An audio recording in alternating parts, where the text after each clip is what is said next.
दोस्तों, कहानी का शीर्षक है जैसे को तैसा। बात उन दिनों की है जब खोजा मशहूर नहीं हुआ था। उन दिनों उसके पास एक गरीब मजदूर अक्सर आया करता था। खोजा ने एक दो बार उससे पूछा था कि भाई, तुम मेरे पास इतने चक्कर क्यों लगाते हो? न तो मैं इतना धनवान हूँ कि तुमसे कोई काम करवा कर तुम्हें मेहनताना दे सकूँ, न मेरी किसी से जान पहचान है कि तुम्हें कहीं काम दिलवा सकूँ। फिर तुम मेरे पास आकर अपना समय क्यों गंवाते हो? आखिर तुम मुझसे क्या चाहते हो?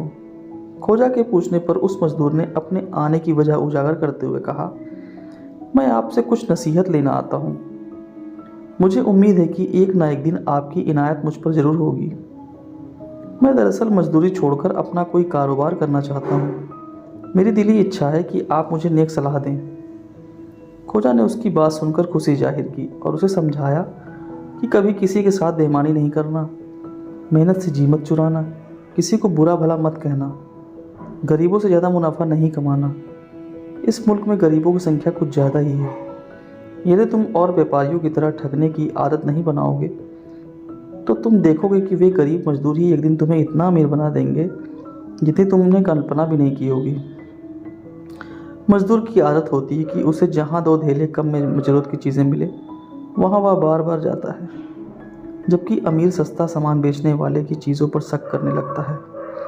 खोजा की सीख का यह नतीजा निकला कि सचमुच देखते ही देखते वह मजदूर शहर का सबसे अमीर व्यापारी बन गया। अमीरों में तो उसका रसूख बढ़ा ही, गरीब मजदूर भी उसकी तारीफों के पुल बांधते नहीं ढकते थे। उसकी दुकान में चूंकि उन्हें खरा तौल में पूरा और शहर की अन्य दुकानों से दो धेला सस्ता सामान मिलता था, आड़े वक्त में उधार भी मिल जाता था, सो वे मुरीद थे ही। एक बार खोजा के इस कल के गरीब मजदूर और आज के अमीर व्यापारी दोस्त ने खोजा और अमीर उमराहों को अपने घर दावत पर बुलाया। खोजा को यह मालूम था कि उस दावत में शहर के जाने माने लोग ही आमंत्रित हैं। पुरानी दोस्ती निभाते हुए खोजा ने वहां जाने का निर्णय कर लिया। हालांकि न तो वह कोई अमीर उमराव था, न कोई सरकारी अधिकारी। ठीक दावत के दिन अपने गधे पर बैठकर खोजा अपने उस दोस्त के घर दावत खाने पहुंच गया। उसने देखा कि मेहमानों की खातिरदारी के लिए मेज़बान ने तमाम तरह के पकवान बनवाए हुए हैं।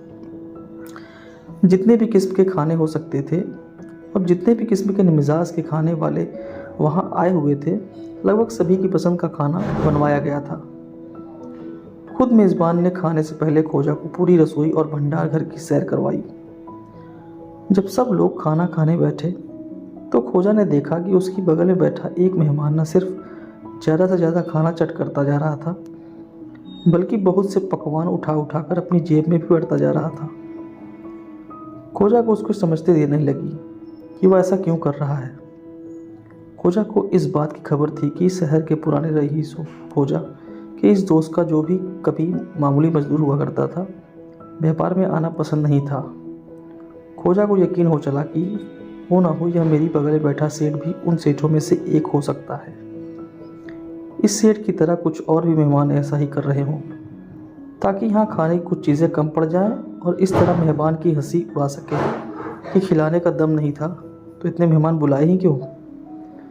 खोजा ने मन ही मन तय किया कि वह इस सेठ को तुरंत एक अच्छा सबक सिखाएगा, ऐसा सबक जो सबकी नज़र में भी आए और जिसे सबक लेकर इस सेठ की तरह हरकत कर रहे और मेहमान भी सावधान हो जाएं। अगले ही पल खोजा ने एक चायदानी उठाई और उसमें भरी तमाम गर्म चाय अपने बगल वाले सेठ की अचकन की जेब में उड़ेलनी शुरू कर दी।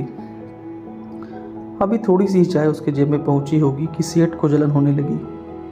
वह एकाएक अपनी जगह से उछला और जोर जोर से चीखा, यह क्या बदतमीजी है, मेरी पूरी खाल जला दी। खोजा ने उससे भी ऊंची आवाज़ में जवाब दिया, चिल्लाओ मत, तुम्हारी जेब बहुत सी चीज़ें खा चुकी हैं, उसे प्यास लगी रही होगी इसलिए चाय पिला रहा हूँ।